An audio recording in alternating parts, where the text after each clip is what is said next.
Hey everyone, welcome. Today we are diving into something called the Pomodoro technique for professionals. If you've ever felt like you have a million things to do but just can't seem to get started, this is for you. We're going to talk about flexibility and how to actually get things done without feeling like a robot. Think of me as your teammate helping you win the game of work. Before we start, let's look at our course outline so you know where we're headed. First, we'll learn the core cycle, which is the heartbeat of this method. It's a simple 25/5 rhythm. Next, we'll do some practical planning, where I'll show you how to organize a to-do today sheet. Then we'll tackle the boss level, managing interruptions. Finally, we'll look at corporate adaptation, how to use this in real offices, with teams, and for big projects. So, what is the Pomodoro technique? Origins. It was created by a guy named Francesco Cirillo in the late 1980s. When he was a student, he used a kitchen timer shaped like a tomato. Pomodoro is just the Italian word for tomato. Core philosophy. The most important thing to remember is that time is not the enemy. Usually we feel rushed and stressed, but by breaking work into short, manageable chunks, we can stop getting tired, burn out, ignore distractions, and keep a steady pace all day. Now let's look at the actual productivity cycle. It's a 5-step loop. Plan. Simply decide on the one task you want to do right now. Set. Set your timer for exactly 25 minutes. It can be extended to 45 to 50 minutes as well. Work. This is the sprint.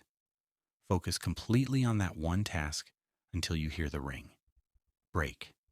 Take a 5-minute short break. This is when you step away from the screen. Rest. After you finish 4 cycles, you get a reward. A long break to let your brain fully recharge. You might be thinking, why 25 minutes? Here is the science behind why it works. 1. It instills urgency. Because the timer is ticking, it feels like a mini deadline. This stops you from taking all day to do something that should only take 20 minutes. 2. It prevents burnout. Those mandatory breaks keep your energy level steady instead of crashing at noon. 3. It's gamified. Every time you finish a Pomodoro, it's a tiny win. It gives your brain a dopamine hit, that happy feeling you get when you level up in a game. To be a pro, you need the to-do today sheet. List tasks. Write down everything you need to do. Estimate effort. Don't just list them. Guess how many Pomodoros they will take. For example, maybe a report draft takes 3 Pomodoros. The rule of sizes.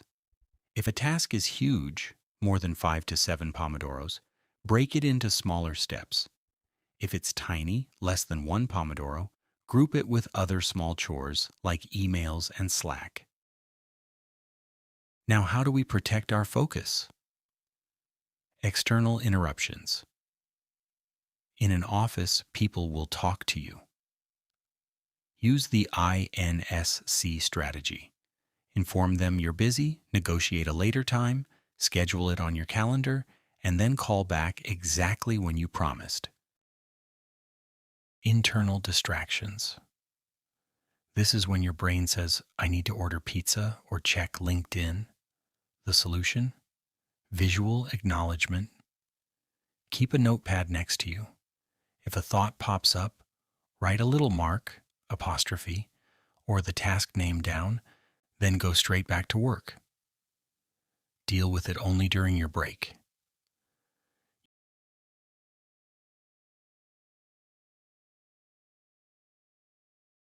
Finally, let's wrap up with some expert advice.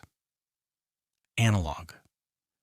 The original creator recommends a physical timer you have to wind up. That physical action tells your brain, we are now committed to working. Digital. If you prefer apps, Forest is great because it lets you grow digital trees while you work, and Focus To Do is awesome for tracking your data. There is a Pomodoro app as well. Now let's talk about how to handle those pesky little tasks that take 2 minutes. You don't want to waste a whole 25-minute timer on just one email. The problem, small scattered tasks, like replying to a Slack message, filing a receipt, or checking a calendar, are focus killers. They don't feel like real work, so they often clutter your day. The solution, batching, collect all these micro tasks and put them into one single Pomodoro block. How to do it. Instead of reacting to every notification, wait until you have a group of them. Set your timer for 25 minutes and see how many you can knock out. This protects your big Pomodoros for the deep, creative work that actually moves the needle. For meeting, try to keep meeting less than 25 minutes so that people will communicate only what is required.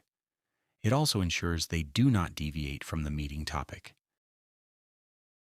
People often ask, what if the timer is up but I'm not done? Or, what if I finish early? Here are the rules of the game. What if I finish early? Never stop the timer early. If you finish in 20 minutes, use the remaining 5 minutes for overlearning. This is a professional secret. Spend those minutes reviewing your work, looking for typos, or prepping the materials you'll need for your next Pomodoro. The golden rule. The ring of the timer dictates when the break starts, not the completion of the task. This keeps your schedule predictable and solid. 25 minutes feels too short? The 25-minute length is calibrated to maximize focus without causing fatigue. Beginners should stick to the standard to build discipline. Experienced users may try 50-minute sessions with 10-minute breaks for deep work like coding or writing. This is where most people struggle, staying disciplined when they feel in the zone. Can I skip the break if I'm in the zone? The answer is a big no. It feels tempting to keep going when you're excited, but skipping breaks is like over-revving a car engine. It creates focus debt. If you skip your break now, you'll likely crash and feel exhausted 2 hours later. The break is a mechanical necessity to let your brain cool down. Respect the bell. Does the rigid timer kill creativity? It's actually the opposite. Structure enables creativity. When you don't have a timer, part of your brain is always worried about how much time is left or when you need to eat. The Pomodoro creates a safe container. For 25 minutes, you have permission to ignore the whole world and just be creative. It turns scary pressure into a fun, manageable game. Finally, let's talk about how this works in a real office where you aren't always in control of your time. Long meetings. Most meetings won't fit a 25 to 5 cycle. Don't force it. Treat meetings as separate events outside of your Pomodoro tracking. If you're in a 60-minute meeting, just log it as meeting and resume your focused cycles as soon as you get back to your desk. Handling interruptions from coworkers. If a teammate walks up and needs you immediately, stop the timer. In a corporate environment, this is going to happen. It's absolutely okay. Just mark that Pomodoro as interrupted, help your teammate, and restart a fresh timer when you're ready to focus again. Email in breaks? Ideally, no. This is a common mistake. Your brain sees checking email as more work, even if it feels like a break. A real break means standing up, stretching, or looking out a window. If you need to do email, give it its own dedicated email Pomodoro block later. We've covered the science, the planning, and the troubleshooting. Now it's your turn. Don't try to be perfect on day one. Just try to complete one clean, uninterrupted Pomodoro today. Once you feel that win, the rest will follow. Are you ready to reclaim your time? Let me know in the comments which part of this technique you're going to try first.